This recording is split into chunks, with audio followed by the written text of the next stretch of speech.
Alright mga pugs, so dito tayo ngayon mga pugs sa Tops mga pugs. So before that, nag-intro muna tayo mga pugs.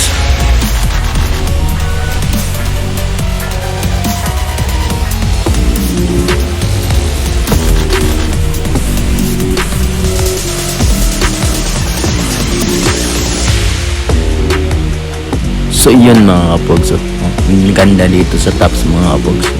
Kompleto dito, may kainan, may ano mga pogs, pwede ka mag-coffee dito. Ayan, ganda. Kikita mo dito mga pogs yan, yung buong city mga pogs yan, dito sa taas. Mas maganda dito mga pogs pag pumunta ka dito gabi yan. Grabe ang ganda na lights.